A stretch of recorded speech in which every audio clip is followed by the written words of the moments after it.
We're here in Camden, South Carolina at the Springdale Race Course, and as you can see, there's not much going on here today.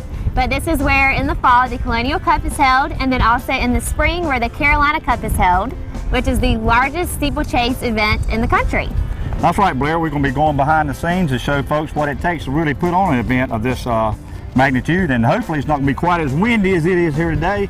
I've always been impressed coming by this jump that what it's going to take with the thoroughbreds, which are, I think, one of the greatest equine athletes there are, that's going to be running. You're exactly right, and we'll also be talking with Arch Kingsley, who is a former jockey and now a trainer here in Camden. And we will be stopping by the National Steeplechase Museum. So stay tuned, we'll be right back with more horse tales.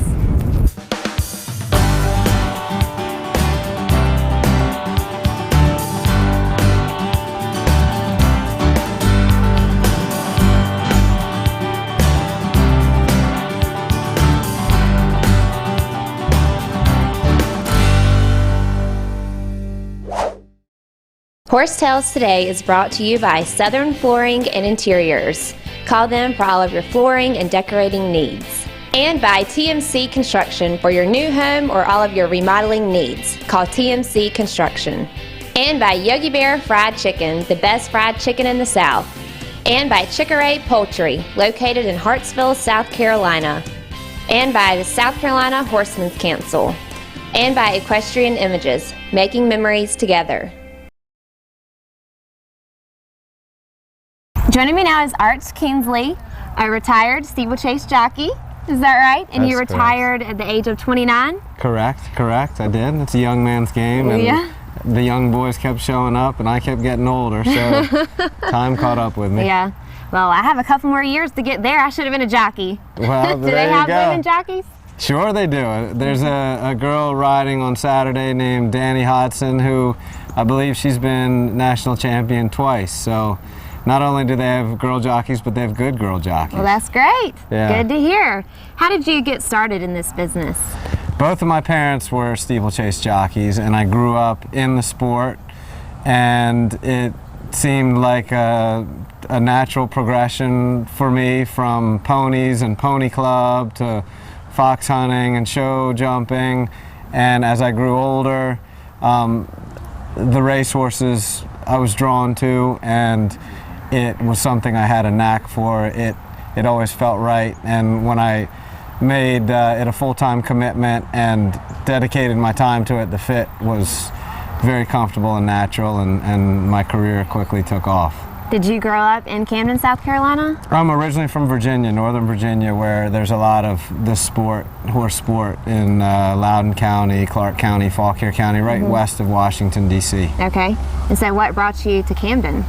Camden is known in the sport of steeplechasing as being a real hub of activity for the big stables, the good horses, and certainly in the winter, a lot of people and their stables come to Camden to enjoy the nice weather, the good training climate, and I wanted to be around that. I wanted to be attached to a good stable, so it wasn't going to come to me. I had to go for it. And in '95, I came to Camden to work for a trainer named Jonathan Shepard, and here we are in 2011, and I've made it my home. So that's great. Time flies when you're having fun, right? Yeah.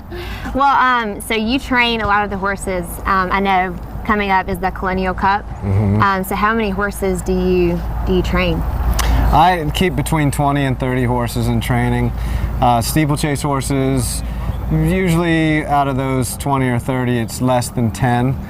A lot of what I do is pre-training for the racetrack. That is to say, taking babies from the sales and getting them prepped for other trainers to go on as 2-year-olds to the flat track, to where they can then begin a career on the flat and hopefully realize their value as racehorses.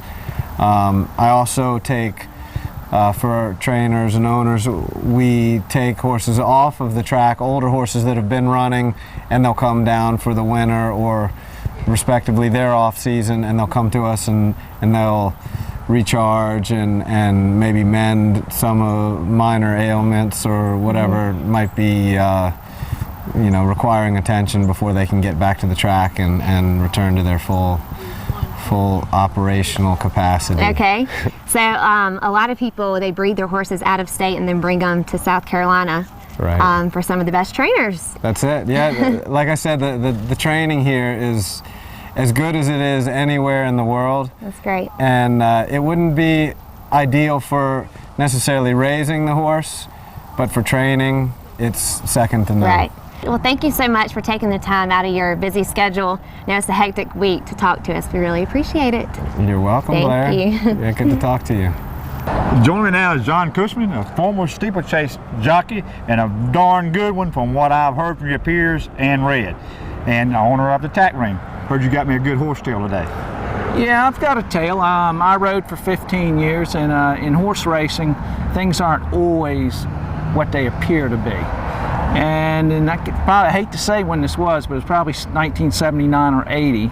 I had a ride in the Colonial Cup, and I hadn't quite reached my peak at that point, so I was an inexperienced jockey. But the Colonial Cup is the race that everybody wants to ride in and everybody wants to win. And I had a pretty moderate ride, but anyway, I was excited to ride in the race, and it's a 2 3/4 mile race, and we broke off and got the horse to sleep and got him relaxed and got him jumping good. And with about 3/8 of a mile to go, I got him up in the middle of the pack and, you know, asking him to go, but I knew I was going to finish fifth or sixth, which is a good effort for the horse. But the funny thing in this race, there was an English jockey here riding for an American trainer named Janet Elliott, and we both jumped a fence right next to each other, and he crashed through the fence, and the jockey got pulled up on the horse's neck, and he started to slide off. And he was right next to me, so I reached down and grabbed his elbow to help him back on the horse. Well, I threw him across the horse. He went out the other side. And the jockey knew I was trying to save him, but anyway, when I got back after the race and unsaddled the horse and crossed the scales, the stewards, who are the officials, called me up in the steward stand because the official on the race course in their film made it look like I knocked the jockey off the horse. And I said, no, I was trying to help him. And they said, no, well, you look at this, I think you knocked him off. So anyway, I said, well, ask, I can't remember the jockey. I said, get him up here, let's ask him. Well, they couldn't get him because he was in the ambulance going to the hospital. He broke his leg. But anyway, it was a true story, and so it's not, things happen out there and you react to them, and it doesn't always, it's not exactly what you think you're seeing is happening. But anyway, it was a funny story, and the jockey was good. I went to the hospital to see him, and he thanked me for trying to save him. And but anyway, that's a racing tale, and I didn't win the race, but it was a pretty funny. Folks, if you're out at Camden area and you see John Cushman come up on a horse and you jump a fence, go the other way. We're here at the Steeplechase Museum, and I'm riding the Equalizer. Stay tuned for more exciting horse adventures.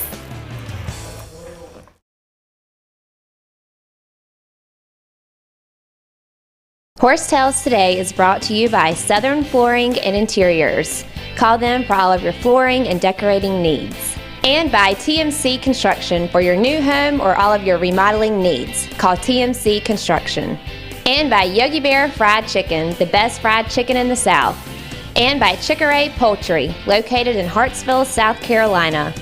And by the South Carolina Horsemen's Council. And by Equestrian Images, making memories together. Hey folks, the PD Cowboys getting ready to trot into the National Steeplechase Museum, and Hope Cooper is going to help us learn a lot about steeplechase racing. So come on in and join me.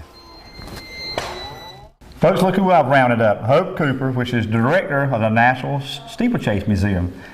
I'm a little overwhelmed, Hope, so all these colors and stuff, so take it from the top. Tell us a little bit what I'm looking at here. Well, David, it's great to have you here, and we're so pleased to be able to show you around this beautiful institution. What you're looking at behind us right here is the Hall of Colors of all the champion owners since 1948 of steeplechase horses. And it's important to remember that the silks are registered to the owners, not to the horse or the jockey. And so these represent many famous owners from all over the United States who have won Horse of the Year awards. Okay. That represents 60-something years. It does, and you might have occasions, because there's certainly not 65 colors up here. Right. You have occasions where some of these owners have had multiple winners, as many as 11 or 12 or 13. I think my favorite's polka dot. Well, if you love the polka dot, you've picked the right one for South Carolina, because that's Dogwood Stable out of Aiken. Well, that's great. Yes. Thought I was in Wisconsin looking at the Green Bay Packers there for a minute.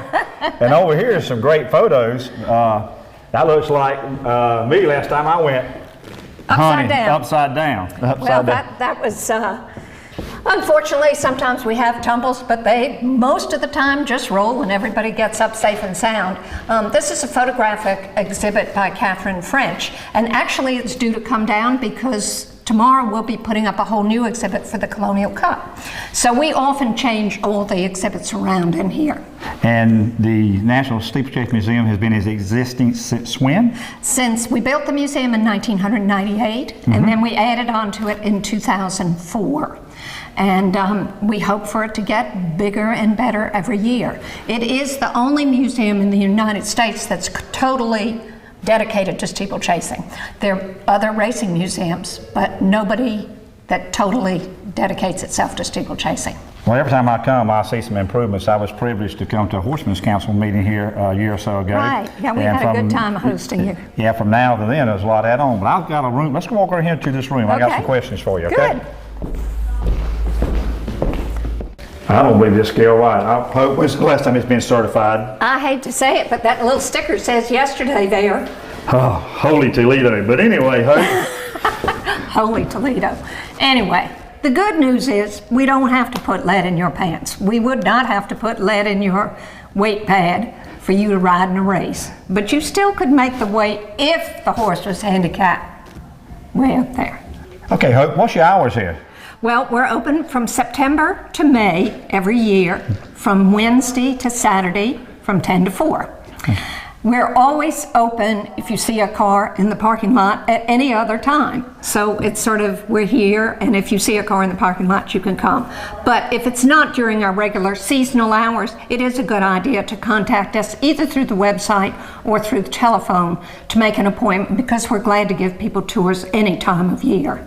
And of course, we're very busy during both race times. A lot of surrounding events happen at the museum. We have special exhibits going up and lots of changes, so it's always a great time to come visit. What's the admission? Well, actually, we're free. We depend on membership and income derived from special programming that we do, and also from donations at the door if people choose to do that. Right, and what's that website? The website is www.steeplechasemuseum.org. Well, very easy. We're having a great time here at the Springdale Race Course, and that brings us to your tack tip of the week. My name's John Cushman. I own the tack room here in Camden, South Carolina. We're a 55-year-old family-owned business here.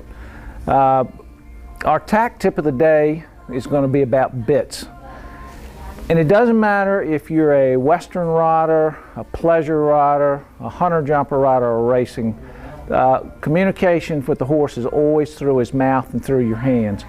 And there is a lot of choices. Pelhams have chains on them, D-rings, full cheeks, loose rings, elevator bits, snaffles that break in one place. The rage really in the hunter-jumper world now is these bits that have these oval pieces in the middle. They say they're very gentle on horses' mouths. There's all kinds of rollers, rubber. There's a lot of German steel bits now. They say they're softer. They make horses salivate more. And there's many, many, many choices. And if you happen to ride with a professional trainer, you go in his tack room, you'll see he has a lot of bits. And then that is because every bit is not for every horse. Now, with that said, if between you and your trainer and that bit you can't get it done, you can go into the supplement area of your store and you can find, here's Mare Magic, Relaxer, Relax Blend, Compose, Perfect Prep, Calm and Cool, That'll calm that horse down too, and you don't have to worry about that bit doing it for you. And also another little trick that the show horse people use, and race horse people, earplugs. The noise a lot of times distracts horses, and that has a very calming effect for horses too. And if all that doesn't work and you're still having trouble with that horse, you can get spray-on stickum that you can spray on your boots or your chaps, and you'll make you stick to your horse like you got Velcro on it, and have a good ride. Folks, I'm standing here with Lonesome Glory, a thoroughbred racing legend. But I'm not lonesome. I got some great people helping me today behind the scenes at the Colonial Carolina Cup, so stay tuned for more horse tales. Horse Tales Today is brought to you by Southern Flooring and Interiors. Call them for all of your flooring and decorating needs. And by TMC Construction for your new home or all of your remodeling needs. Call TMC Construction. And by Yogi Bear Fried Chicken, the best fried chicken in the South. And by Chick-A-Ray Poultry, located in Hartsville, South Carolina. And by the South Carolina Horsemen's Council. And by Equestrian Images, making memories together. Hey folks, this old cowboy's got a front row seat for the Colonial Cup, so stay tuned for your vet tip of the day. Hi, I'm Dr. Brittany Factor from Palmetto Equine Clinic here in Camden, South Carolina, and I'm here today to talk to you a little bit about lameness. That is my vet tip of the day. Lameness is an ailment of the horse that affects them more than any other ailment, even more so than colic, and it comprises a significant portion of economic loss each year to the equine industry. Lameness is defined as an alteration in your horse's gait or movement. The way your horse moves is very important. It's also a manifestation of pain. And of course, no horse owner wants to ask their horse to perform in pain. So it's very important for you to recognize basic gait alterations so that you know when to call the vet. I typically advise my clients to ask themselves a few questions that'll help them determine if they should call the vet out. Things like, does my horse point one foot out in front of the other or unweight a specific limb?